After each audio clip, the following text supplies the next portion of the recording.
What is going on, everybody? Welcome to another brand new installment of For the Love of Wrestling. I, of course, am your host, the Renegade of Wrestling, JJ Williams. Hope everyone is doing well. Hope everybody is having a good Monday evening. You won't have to wait too long, Ray J's World. The movie theater intros will be back when I get back to my movie reviews, which will be the beginning of the year. So just hang tight.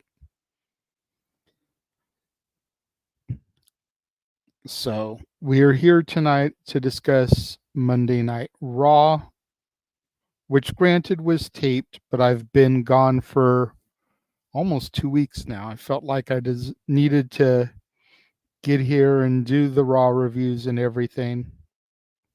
As RAW comes on the air, I'm sorry, let me just go ahead and get this out of the way right now. I apologize in advance if I seem a little flustered, a little not all there today. I will explain everything at the end, but just if I come off tonight a little bit more somber than usual or a little bit more rattled, distracted than usual, I do apologize. There were some points in Raw that I missed. I will address those then because of other stuff. And like I said, I'll address it all at the end. So please just bear with me tonight, guys. Again, as Raw came on the air, we saw the women's tag team champions Jade Cargill and Bianca Belair arrive, followed by the team that would be their challengers tonight for those titles, Damage Control, Io Sky, and Kairi Sane. We then saw Gunther and Ludwig Kaiser arrive, followed by the American Nightmare, Cody Rhodes. We then saw Rhea Ripley backstage, and she begins to make her way to the ring, wanting to confront Liv Morgan and Raquel Rodriguez. She begins to call them out, but is interrupted by Miss Money in the Bank, Tiffany Stratton. Tiffy says that she has a message from Nia Jax, warning Rhea to stay out of Nia's business, or she'll have a big problem. Rhea then said something to Tiffany here, and this is one of the spots that I missed. Did see Raquel and Liv jump Rhea from behind. Then we got a little bit of a blow off there. Further developments throughout the night, which we'll get to as we get there. But Rhea and Tiffany were able to stand tall with Liv and Raquel on the outside of the ring. We then get a hype video for the women's tag team title match, which then introduces and leads right into that match. We get Bianca and Jade coming to the ring, commercial time. Backstage after commercial, Rhea's telling Pierce that she wants Raquel and Liv tonight. He says that she's got the match, but she's going to need a partner. At this point, Tiffany comes in, complaining about just went down, says that Nick Aldis wouldn't have allowed that, and Pierce asks Rhea, well, what about her? Rhea says, fine. She wants no part of Tiffany, but she'll just deal with it if it gets her the match. We then go to Bianca and Jade versus Damage Control, which was a fantastic women's match. Great way to kick off Raw. Lash Legend and Jakara Jackson from Metaphor were in the crowd, got involved, setting up the finish. Bianca hit the KOD onto Io to get the victory, retain the belts. Again, great match, and I like that they got Lash and Jakara involved, despite the fact that they took the L to Bianca and Jade on SmackDown. I could see this becoming a bigger stable here, but I'm not sure if Jakara and Lash are ready for the main roster yet. Backstage, Finn Balor and JD McDonough approach Adam Pearce. Finn wants another match against Priest, but Pearce wants them to begin fulfilling their obligations as the World Tag Team Champions. So Pearce says no rematch, and he informs them that he's setting up a tournament to find number one contenders to their tag titles. JD asks if he looks period, and Pierce says that he should be. At this point, the rest of the Judgment Day come in. Balor storms off. Liv introduces them officially to Raquel Rodriguez, and Carlito seems a little bit smitten by her. We had an American-made vignette. Really great vignette. Campy, but fun.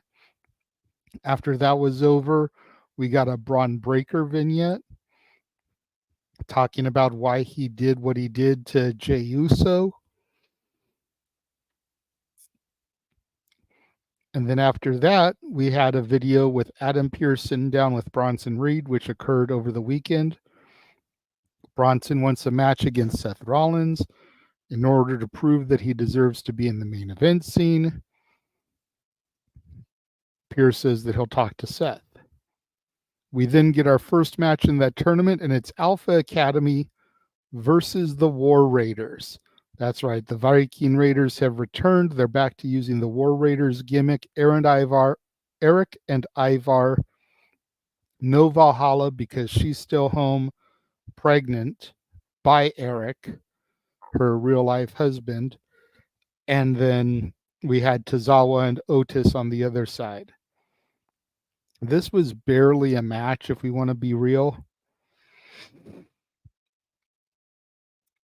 The War Raiders just decimated their challengers, and honestly, I feel like it needed to be this way in order to establish the War Raiders' dominance in the tag division now that they are back to the former gimmick.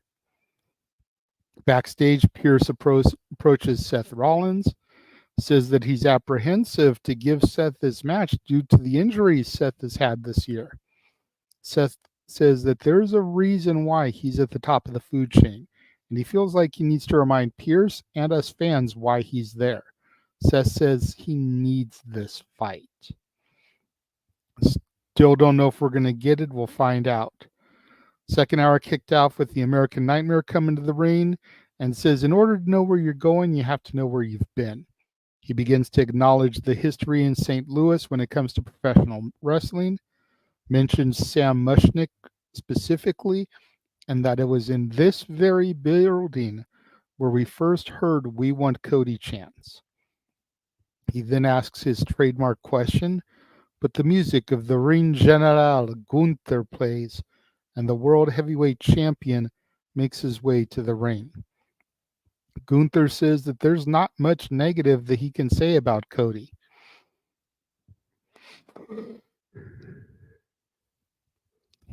Gunther proceeds to acknowledge that wrestling as a whole is in a boom period, and a lot of it is thanks to Cody. Gunther says that he respects Cody and says the only thing that he doesn't really like about him is that he wants to be everybody's darling. He wants him to go on and deal with Kevin Owens because he wants Cody's best when we get to Crown Jewel in Saudi Arabia. Cody says that he respects Gunther, but he's not swimming in the deep end, and yet his toes are still touching the ground. Gunther proceeds to call Cody a secondary champion, and Cody says that he defeated the most dominant champion in the company's history. He's already slayed a dominant beast. He's got no problem slaying Gunther as well. The two men shake hands. Gunther leaves. We then get Kofi Kingston versus Braun Breaker. No real surprise here. Braun gets the win. It was a solid match, though. Kofi sold his ass off, making Braun look like a beast. Braun continues to beat on Kofi post-match, which brings Jey Uso out for the save. After commercial, Jey goes to go into his dressing room and he finds his brother, Jimmy Uso. Jimmy asks if he has a second, but Jey closes the door and walks away.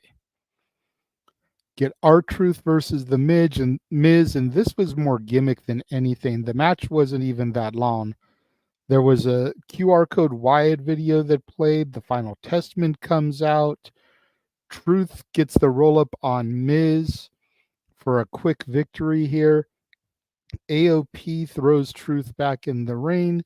Miz hits a skull-crushing finale after the fact. This entire thing, everything I just described to you, maybe took 5 minutes. I was surprised, honestly, that they threw a match here because at this point it was about the 6:30 mark. Raw's only 2 hours now. They only had a half hour. We knew they had a main event match. They usually give the main event matches about a half hour. So it was a little bit caught off guard here that we got that match. After that, we had Jimmy Uso walking backstage. He's still trying to find Jey Uso. And Jimmy bumps into Jey finally, and he asks Jey to be heard, but Jey says no and tells his own brother to get out of his face. Obviously, still some animosity here going back to WrestleMania. Main event time, Rhea Ripley and Tiffany Stratton versus Liv Morgan and Raquel Rodriguez. Honestly, I missed a good chunk of this match. This is another spot where I, got distracted. I did see the finish on social media, seeing that Nia Jax came out, seeing Tiffany almost cash in, Raquel making the save.